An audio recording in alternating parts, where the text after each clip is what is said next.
So the question that we're asking in this panel is very simple. How biased are you? We'll go through, a number of points were raised in the program that you've all seen, so we're going to go through all of that. But I guess this is also a chance for you guys to really reflect on the subconscious driving forces behind hiring and other things that might go on in the workplace. It's something that you probably don't have the time and the space to think about every day. So, please really draw on the experience and the expertise of our panelists. It's only 30 minutes long, so feel free to ask questions at any point in the discussion. We're not going to wait until the end, 5-10 minutes at the end. You can put your hand up at any point and we have the microphones there. And remember, I know that you've been active on Twitter, but I'll try and keep an eye on Twitter as well and check on comments and questions coming through on Twitter. You all remember the hashtag HREvent15. So let's get underway and start with our first question. The roots of unconscious bias. I want to start by getting our panelists' thoughts on that. I'll come to each of you in turn, but Dawn, why don't you kick it off? The roots of unconscious bias in the workplace. I think if we break unconscious bias down into its most basic form, every one of us is biased. And I think if we accept that, the rest is relatively straightforward in that that can have been born, it can have been nurtured, it can be the social climate in which you were nurtured. It can be a whole range of factors. It can be the business environment you're working in that can influence that, or also the personal networks that you operate within. So there are many, many factors that can be the root of unconscious bias. And Dr. Doirean, you've done a study on this and you looked at students and focus groups and behavior. What were the key findings of that and how does it apply to this idea of unconscious bias in the workplace? What did you really learn from that? That the source primarily tends to be cultural socialization. And we don't notice that until we step out of our culture, drawing the works of Brooks or Hofstede or Trompener, until we step out of our cultural socialization into the culture of difference, then we notice the difference. But the cultural socialization tends to shape our beliefs and our perceptions of others, and therefore that can be the source of unconscious bias. We do not leave our culture at home when we leave the house. We bring it everywhere we go. And you were telling me something very interesting earlier about the source of conflict at work, and it came up during your study. I think it comes down to two things, respect and culture. Culture, absolutely. Yeah. What I identified that one of the core and most significant meanings, or in terms of a value, is respect.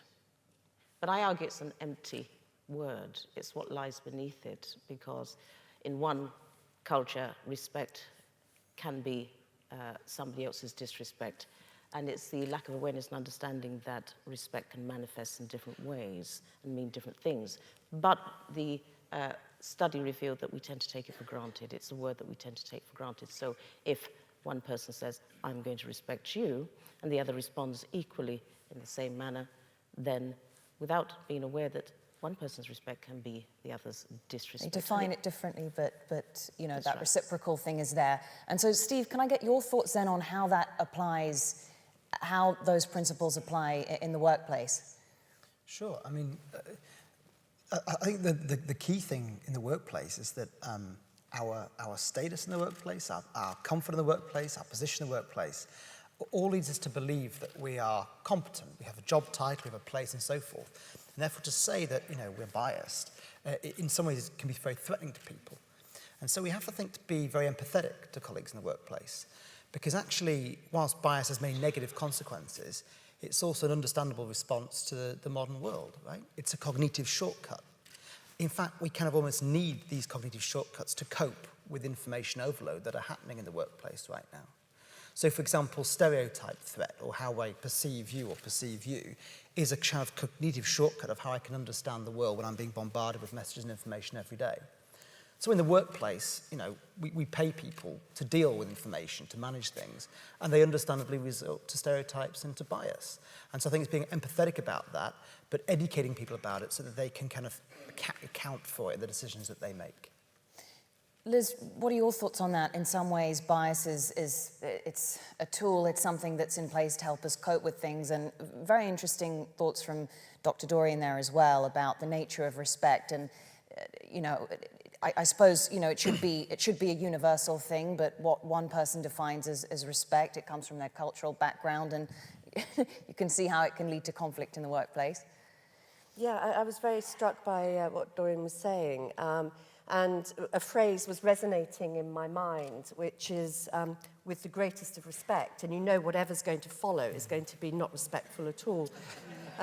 So I concur that, you know, we use that word quite lazily and quite disrespectfully at times. And, you know, I think that the whole notion of bias, I agree with Stephen, you know, it's kind of, I better not admit to being biased because that's a bad thing, and bad things will happen to me because I don't want to be seen to be biased. Whereas recognizing, as Dawn says, that it's actually part of being human, and you know, almost bringing that bias out of the closet, calling it out, recognizing it, saying it is part of the human condition, and actually we've just got to recognize it, but learn to cope and manage it. That's the thing. I mean, I heard one of our partners, we were doing a whole program on inclusive leadership, and he said, "Oh, do you know, I did that whole unconscious bias training, you know, a few years ago, and so I'm now no longer unconsciously biased." And I thought, oh dear, that training didn't really hit the spot. So it is, you know, it is being able to find a way to talk about it in a non-threatening way. Before we move on to the next topic, I just wanted to see if there are any questions from the audience. Please feel free to put your hand up. It's, I don't know, maybe it's a difficult subject for many people to talk about, but you know, if you have any questions, we'll move on to the next bit about practical tips for overcoming unconscious bias. Dawn. Yes, I mean, we categorise this into 7 key areas, really, and some of them, I won't take up all 7. But some of the key ones are a little bit of self-analysis in terms of the networks that you operate in yourselves, whether that be personally or professionally. And that can be right down to the basics of who do you sit with in the staff canteen at lunchtime, or who do you have dinner with on a Friday night. It's looking at those practical actions that you do every day and perhaps just pushing yourself out of that comfortable area.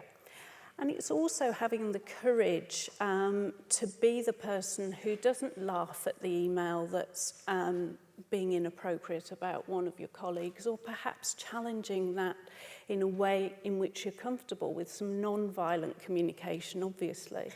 But it is being that leader from the front in terms of practicality.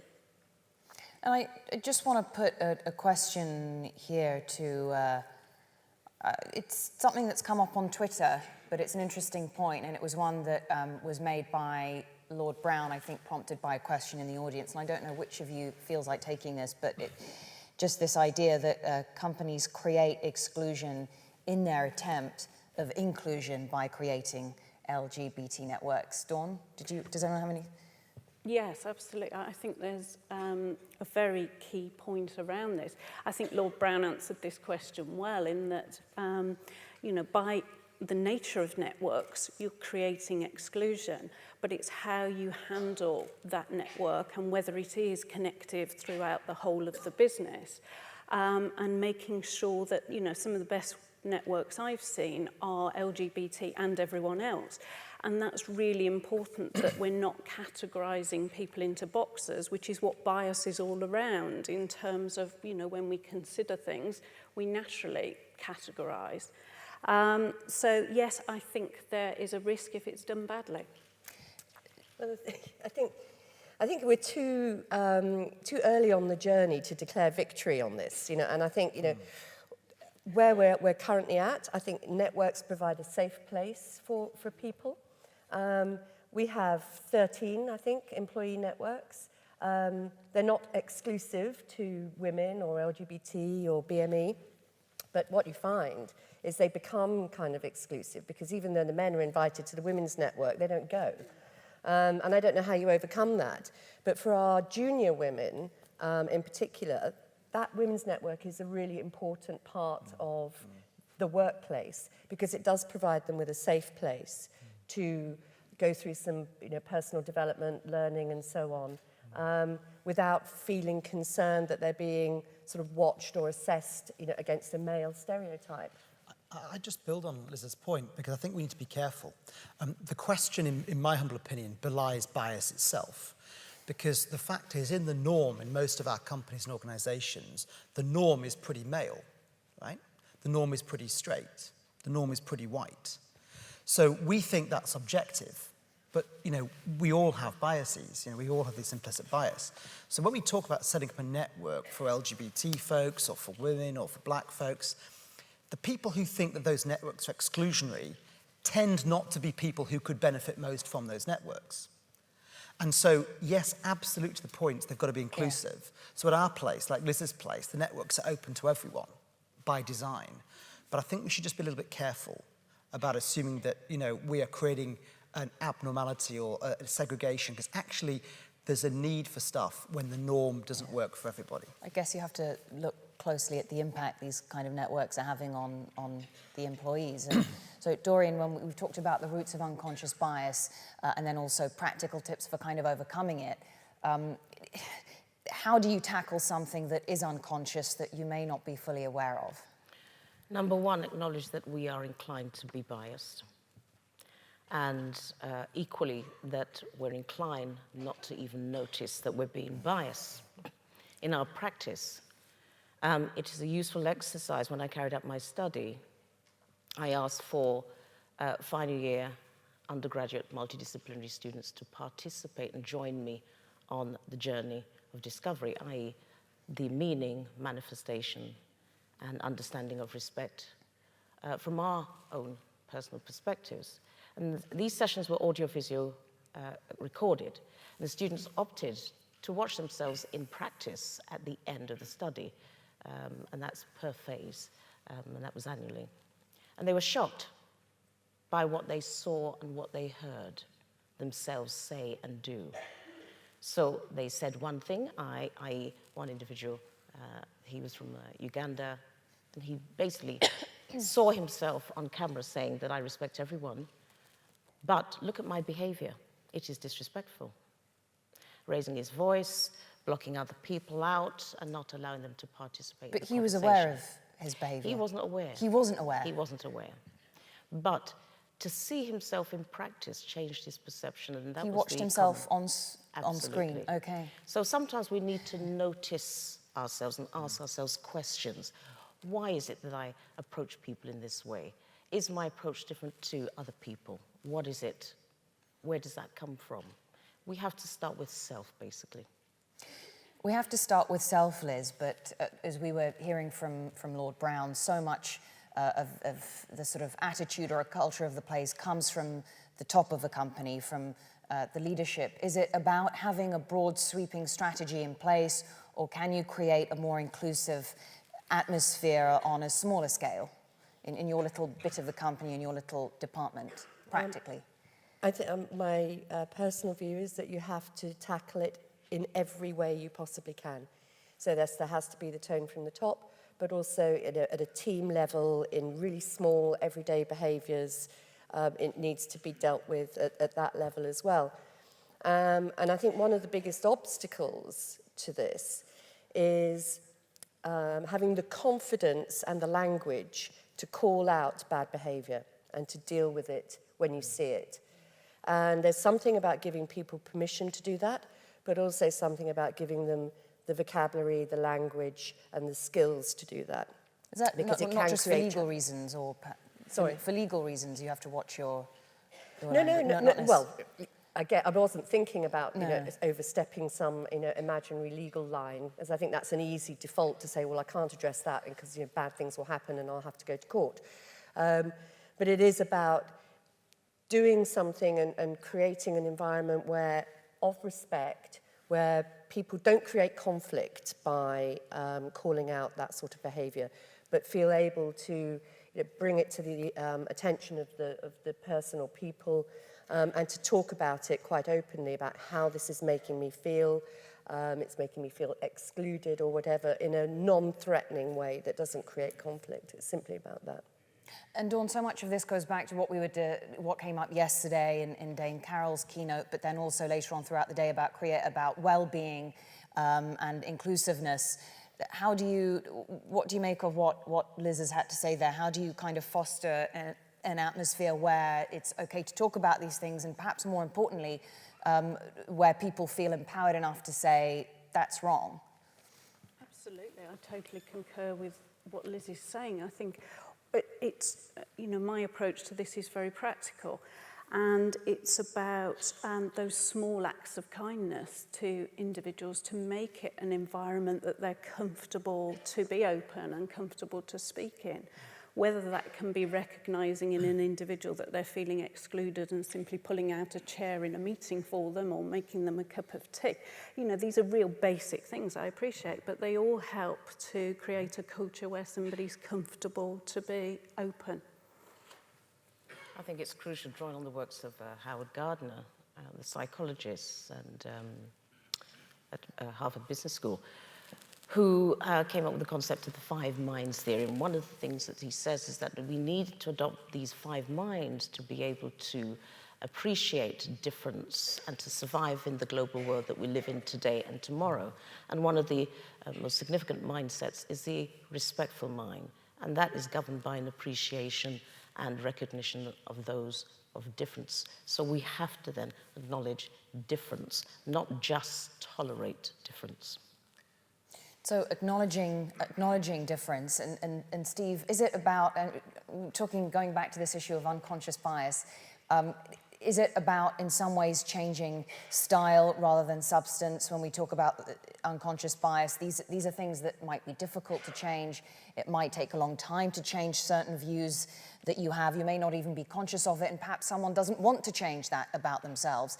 Is it possible to sort of keep your biases inside or at home and out of the workplace by changing your style of dealing with people, behavior, management? I mean, we should start off with like a reality check that, we can't give people lobotomies even if we want to, right? People are people, they are who they are. But I think it's about us all accepting a common set of values or principles that we can all work with, right? And actually, therefore, the need for conflict is not as much as it might seem. I'd build on your point further and say it's moving from that tolerance and appreciation to actually realizing that each of us has a self-interest in being aware of this stuff, as well as it being good for the other person too. I mean, when I teach my students at business school, I get them to have an arm wrestle. And they think this is the ultimate confrontational thing, and it's who scores most points on the arm wrestle.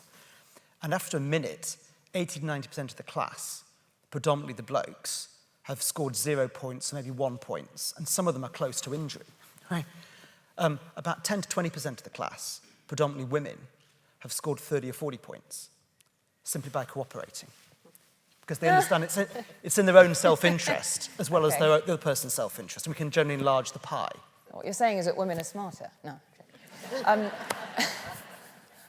you hear me? Yes. Yeah. I've been quite interested recently in social identity theory and the idea that as human beings we need to be able to make sense of the world by saying these people are like us and these people are not. But equally then I've been interested in the language and semantics that we use, which create the us versus them paradigm rather than the us and them. And for me, I've been wondering then around from a business perspective if some of the ways that you can manage making people want to align themselves with people who are most obviously like them is around actually creating behaviour and value sets, which as a business we can all ascribe to, and therefore break down some more of those obvious barriers around I am a woman, so therefore I'm going to go into the canteen with my female friends, or I am a mother, or whatever it may well be. And I wonder if you have any thoughts about that. Well, it relates to our identity tags, and that's only we are afforded that freedom to decide how we label ourselves. But equally, others will label us similarly or differently. The most important thing is to draw on our similarities. What do we have in common? And let's use our similarities to create a tag, a global tag within the organization that everyone feels comfortable with. And so therefore, as opposed to focusing on the difference, we acknowledge the difference in that context, but we need to draw on the similarities.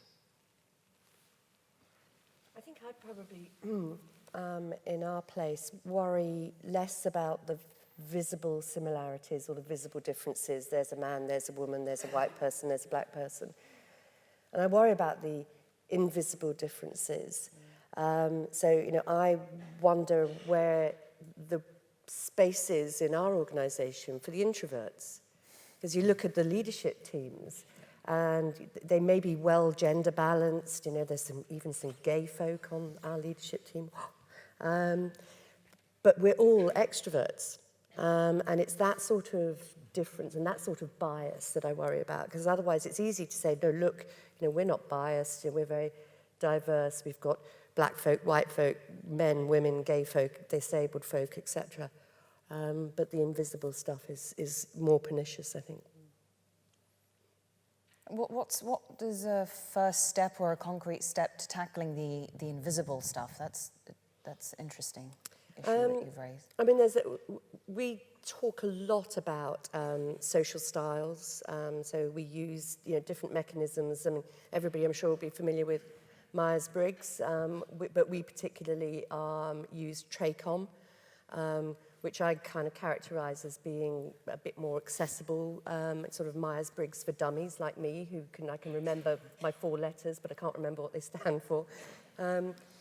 And just having that constant sort of dialogue in the workplace about, well, this person's a driver, this person's an expressive, and we're starting to talk about introverts and extroverts and the roles, the different roles that they can play in the workplace. And again, back to this point, of marrying self-interest with the team interest to the organisation's interest.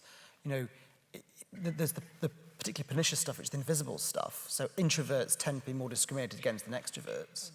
But we need both to have a high-performing team. Clients need that. Companies need that. It's how we create value. It's how we avoid groupthink. It's how we avoid dumb decisions. So actually getting, again, this idea that we actively seek this out is revolutionary for some folks. So just having some basic checks and balances that when you're recruiting, when you're promoting, when you're looking at reward or work allocation, you almost have this checklist.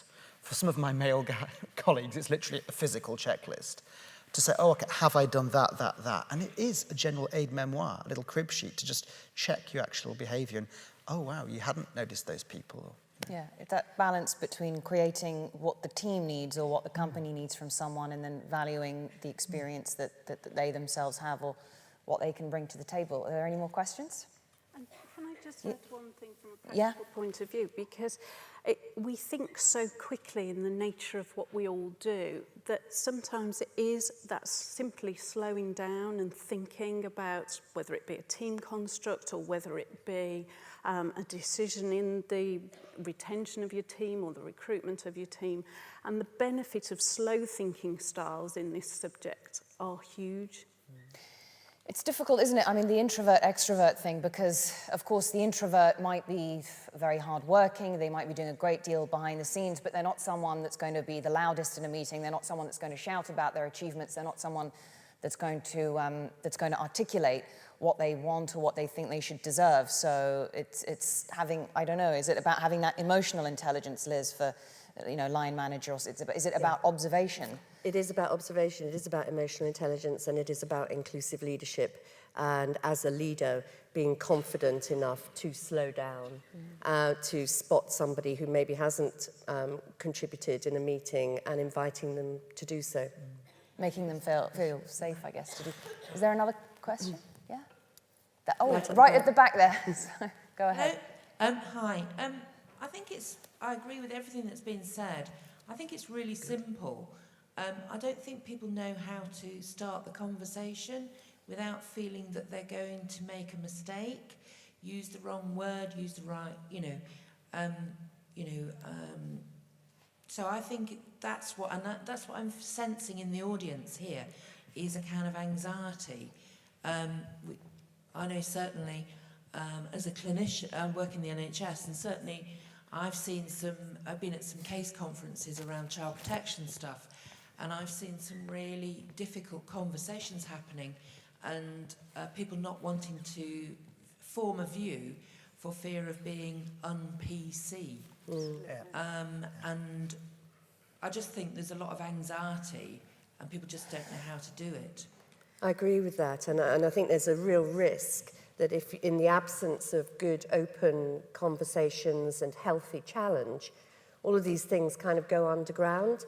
And there was an article in the FT a couple of weeks ago about misogynism in the City of London, in banking particularly, and it made for appalling reading. But nobody would dare these days to make a sexist joke or whatever. But misogyny is alive and kicking, if you believe this article. I mean, thank you for the question, because I think it's really important. You've surfaced something which I sense in the room too. People are reluctant to ask a question. People are reluctant to actually have this conversation. I've done quite a lot of work with the police service, where if you look over the years in the police service, lots of folk. I mean, I'm shorthand here, so forgive me, but they all know 20 words that we can't say, but that hasn't necessarily changed thoughts or behaviours. And so I think the way you actually ask the question is the way I would start the conversation. By actually having an honest conversation by saying, I'm actually a bit anxious about this. Actually, I don't know about this. And that's a great conversation opener, which you can have with your colleagues. And, non-violent communication is used within the police force as an example and within the NHS extensively. And it's about outlining that observation, having that honest, I'm not comfortable with this, but being clear as to what it is you're not comfortable with, and then what you would have been more comfortable with, and being almost prescriptive, but in a non-threatening manner. Respect is the value that you use to nurture a space where one can be open and honest, so it is not taken out of turn. Yeah. But if you do not express your views, if you do not probe or ask questions, nobody will know, nobody will understand. And one has to commit to create that space, a forum for everyone, without being fearful of tipping round the issue. I've been in scenarios where people have been fearful of calling me black. Well, I am. That isn't an issue. That doesn't mean one is prejudiced or racist. Or if you're an LGBT, it doesn't mean somebody's homophobic if they call you that.